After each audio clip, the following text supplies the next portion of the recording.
நாக்குண்டாம் நல்ல மனமுண்டாம், மாமலரால் நோக்குண்டாம், மேனி நுடங்காது பூக்கொண்டு, துப்பாத்து திருமேனி தும்பிக்கையான் பாதம் தப்பாமல் சார்வார் தமக்கு.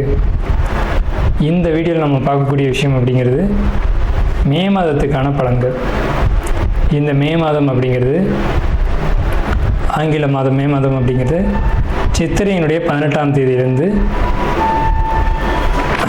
ஜூலை மாதம் ஜூலை மாதம் தொடக்கம் வரைக்கும், அதாவது சித்திரை வைகாசி 17ஆம் தேதி வரைக்கும் இருக்குது. மொத்தம் 30 நாள் இருக்குது இந்த மே மாதம் அப்படிங்கிறது.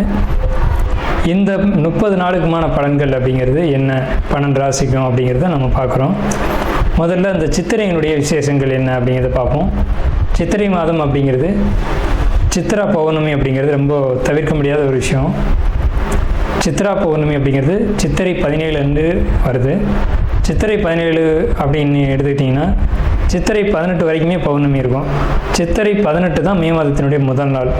அப்போ இந்த மே மாதம் தொடங்கிறது சித்ரா பௌர்ணமியில் தான் தொடங்குது. ஸோ இந்த மே மாதம் மிகுந்த சிறப்பு வாய்ந்த மாதம் அப்படிங்கிறத நம்ம தெரிஞ்சுக்கணும். இந்த மாதத்தினுடைய கிரக நிலைகள் அப்படிங்கிறது ரொம்ப ரொம்ப ரொம்ப விசேஷமாக இருக்குது. என்ன விசேஷமாக இருக்குது அப்படின்னு கேட்டிங்கன்னா, மேஷத்தில் வழக்கம் போல் எல்லா சித்திரை மாதத்திலும் சூரியன் உச்சமாக தான் இருப்பார். ஆனால் இந்த வருடம் மட்டும் செவ்வாய் ஆட்சி பலம் கொண்டு அதே வீட்டில் இருக்கார். அதே மாதிரி ரிஷபத்தில் புதனும் சுக்கிரனும் 2 நட்பு கிரகங்களும் இணைஞ்சு ஒரு அற்புதமான ஒரு நிலையில், சிம்மத்தில் கேது, அடுத்த நிலையில் பார்த்திங்கன்னா மிதுனத்தில் குரு, அவர் இந்த மாதத்தில் கடகத்தை நோக்கி பயணிப்பார். அதே மாதிரி கும்பத்தில் ராகு, மீனத்தில் சனி. இந்த மாதிரியான விசேஷம் கொண்ட ஒரு கிரக அமைப்புகள் இந்த மே மாதத்தில் அமைஞ்சிருக்குது அப்படிங்கிறது 12 ராசிக்குமே ரொம்ப ரொம்ப ரொம்ப சிறப்பான பலன்களை கொடுக்க இருக்குது. என்ன அப்படின்னு கேட்டிங்கன்னா, 2 சுப கிரகங்கள் அதாவது ஒரு சுப ராசியில், ரிஷபம் அப்படின்றது விசேஷமான ராசி, அங்கே புதனும் சுக்கிரனும் இணைஞ்ச மாதிரி ஒரு மாதம் பிறக்குது அப்படின்னாலே அது விசேஷம்தான். சரி, என்ன மாதிரியான நல்ல பலன்கள் நடக்கும் அப்படிங்கிறத நம்ம பார்ப்போம். இந்த சித்ரா பௌர்ணமியினுடைய விசேஷங்கள் என்ன அப்படின்னு பார்த்தீங்கன்னா, சித்ரா பௌர்ணமி அன்னைக்கு தான் சித்திரகுப்தனுடைய வழிபாடு நடக்கும். சித்திரகுப்தன் அப்படிங்கிறது யாருன்னு கேட்டிங்கன்னா, யமனுடைய பிஏ, அதாவது அசிஸ்டண்ட். இவர் தான் பாவ புண்ணிய கர்மா கணக்குகளை கையில் வச்சக்கூடியவர். ஸோ இவரை வழிபடக்கூடிய நாள் தான் சித்ரா பௌர்ணமி. அது மட்டும் இல்லாது ஒவ்வொரு குடும்பத்திலையும் அந்த குடும்பத்தினுடைய கன்னி தெய்வங்களை வழிபாடு பண்ணக்கூடிய மாதம்தான் சித்ரா பௌர்ணமி. சித்ரா பௌர்ணமி என்று விசேஷமாக அவங்கவுங்க குடும்பத்தில் கன்னி தெய்வங்களை எடுத்து வழிபாடு பண்ணுவாங்க. நம்ம வேணால் கன்னி தெய்வங்களுடைய வழிபாடு எப்படி அப்படிங்கிறத ஒரு தனி வீடியோவை கூட கொடுப்போம். ஸோ கன்னி தெய்வ வழிபாடு அப்படிங்கிறது ரொம்ப விசேஷமானதும் கூட, முக்கியத்துவம் வாய்ந்ததும் கூட. இதில் சித்திரகுப்தனுடைய வழிபாடு ரொம்ப ஒரு அவசியமான விஷயம்.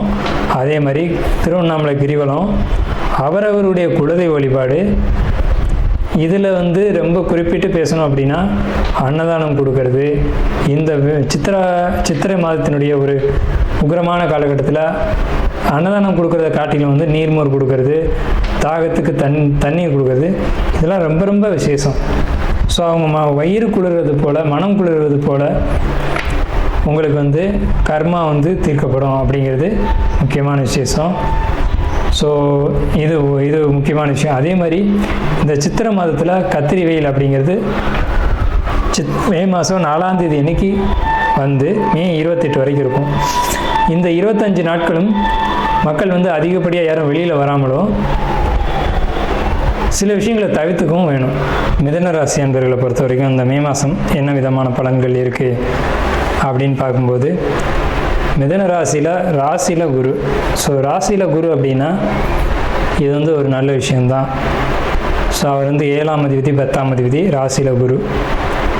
இவங்களை பொறுத்த வரைக்கும் இந்த மாதம் மே மாதம், குறிப்பாக அந்த மே மாதம் மட்டும் உங்களுக்கு எல்லா விதத்துலேயும் நிச்சயமான முறையில் பாசிட்டிவாக இருக்கும்.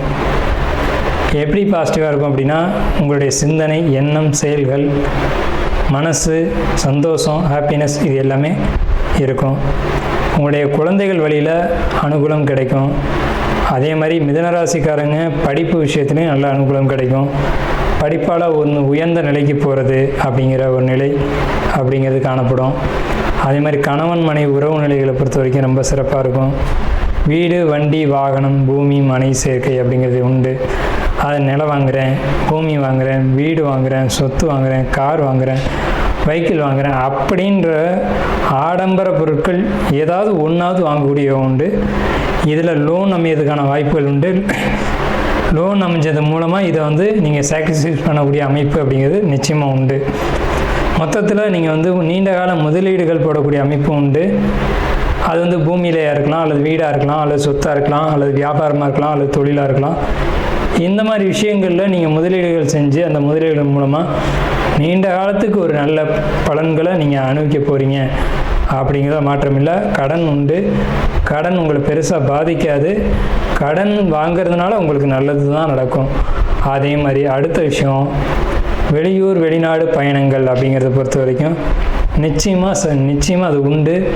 வெளிநாடு போவீங்க. வெளிநாடு போகிறதுக்கான முயற்சிகள் இவ்வளோ நாளாக தடையாக இருந்திருக்கும். இனி வெளிநாடு போகக்கூடிய அமைப்புகள் உங்களுக்கு உறுதியாக உண்டு. வெளிநாடு முயற்சி எடுங்க, போகலாம். உங்களுக்கு வந்து பாஸ்போர்ட், விசா இந்த மாதிரியான விஷயங்கள் இந்த தடைகள் விலகும். அதே மாதிரி படிக்கக்கூடிய மாணவர்களை பொறுத்த வரைக்கும் நல்ல மதிப்பெண் ஸ்கோர் பண்ணுவீங்க. நீட் எக்ஸாமை ட்ரை பண்ணியிருந்தீங்கன்னா அந்த எக்ஸாமில் நீங்கள் கண்டிப்பாக பாஸ் பண்ணுவீங்க. நீங்கள் மருத்துவத்துறைக்குள்ளே போகிறதுக்கான வாய்ப்புகள் கிடைக்கும். ஐடி ஜாப் தான் அதிகமாக உங்களுக்கு வந்து எதிர்பார்ப்புகள் இருக்கும். தொழில் சம்மந்தப்பட்ட படிப்புகளுக்கு உங்களுக்கு சரியான காலகட்டம் இந்த மே மாத காலகட்டம். அதே மாதிரி உங்களுக்கு இந்த காலகட்டத்தில் உங்களுடைய புத்திசாலித்தனம் அதிகரிக்கும். உங்களுடைய அறிவை பயன்படுத்தியும் உங்களுடைய படிப்பு கல்விகளை பயன்படுத்தியும் நீங்கள் வெற்றிகளை அடையக்கூடிய காலகட்டம் அப்படிங்கிறது இந்த மே மாத காலகட்டம் தான். இந்த மே மாதத்தில் லக்ஸரியான வாழ்க்கை வாழ போகிறீங்க. அதே சமயத்தில் உங்களுக்கு வந்து எல்லா முயற்சிகளும் தாமதப்படும் அப்படிங்கிற ஒரு கட்ட அமைப்பும் இதில் உண்டு. ஒரு முயற்சி 2 டைம் எடுக்கணும். எதையுமே நீங்கள் வந்து கொஞ்சம் நிதானமாக சிந்திக்கக்கூடிய காலகட்டமாகவும் இந்த மே மாத காலகட்டம் இருக்குது. நீங்கள் பொறுமையாக எந்த ஒரு முடிவுமே எடுங்க. எடுத்தோம் கவுத்தோம் முடிவுகள் எடுக்காதீங்க. அது கொஞ்சம் சிக்கலையும் கொடுத்துரும். ஸோ முயற்சிகள் கடுமையாக இருக்கட்டும், வெற்றிகள் உங்களுடையதாக இருக்கட்டும். உங்களுடைய தொழில் அப்படிங்கிறத பொறுத்த வரைக்கும் பிரம்மாண்ட வளர்ச்சியை கொடுக்கும். தொழிலில் தடைக்கு பின்னாடி ஒரு வெற்றியை கொடுக்கும். தடை இல்லாத வெற்றி இல்லை, தடை உண்டு, வெற்றியும் உண்டு. ஸோ உங்களுக்கு வெளிநாடு பயணங்களும் ஐடி ஜாப் சம்மந்தப்பட்ட ஒரு முயற்சிகளில் வெற்றியும் நிச்சயமாக உண்டு. அதே மாதிரி ஏற்றுமதி, இறக்குமதி, செல்ஃபோன், டெக்னாலஜி இது சம்மந்தப்பட்ட துறைகளில் இருக்கக்கூடியவங்களுக்கும் நல்ல வளர்ச்சி உண்டு. இப்போ என்ன பண்ணுவாங்கன்னா, பெரும்பாலும் இந்த மிதுன ராசிக்காரங்க செல்ஃபோன் கடையில் இருப்பாங்க. செல்ஃபோன் ரிப்பேர் பண்ணுறது, செல்ஃபோன் கடையில் இருக்கிறது, இந்த மாதிரியான விஷயங்களில் இருப்பாங்க. அப்படி பண்ணக்கூடியவங்களுக்கு அதிகமான லாபங்கள் கண்டிப்பாக கிடைக்கும். நாம் இதுவரைக்கும் பார்த்த ராசி பலன்கள் எல்லாமே பொதுவான ராசி பலன்கள் தான், 12 ராசிக்குமே. அப்போது உங்களுடைய தனிப்பட்ட பிறப்பு ஜாதகம் அப்படிங்கிறது உங்கள் ஜாதகத்தில் தனிப்பட்ட பலன்களை கையில் வச்சுருக்கோம். உங்களுக்கு ஜோதிடம் சம்பந்தமான சந்தேகங்கள் இருந்தாலும் சரி, அல்லது ஜோதிடம் பார்க்கணும் அப்படின்ற எண்ணங்கள் இருந்தாலும் சரி, இல்லை ஜோதிடத்தில் சந்தேகம் இருக்குன்னு நீங்கள் நினச்சாலும் சரி, நம்ம நம்பர் வந்து கீழே ஸ்க்ரீனில் தெரியுது. அந்த நம்பருக்கு காண்டாக்ட் பண்ணி நீங்கள் எந்த நேரத்தில் வேணாலும் நம்மக்கிட்ட பேசலாம். இல்லை ஜாதகம் பார்க்கணும் அப்படின்னாலும் நீங்கள் அப்பாயின்மெண்ட் வாங்கிட்டு எப்போ வேணாலும் நம்மளை காண்டாக்ட் பண்ணி ஜாதகம் பார்த்துக்கலாம். நன்றியும் வாழ்த்துக்களும். வாழ்க வளமுடன்.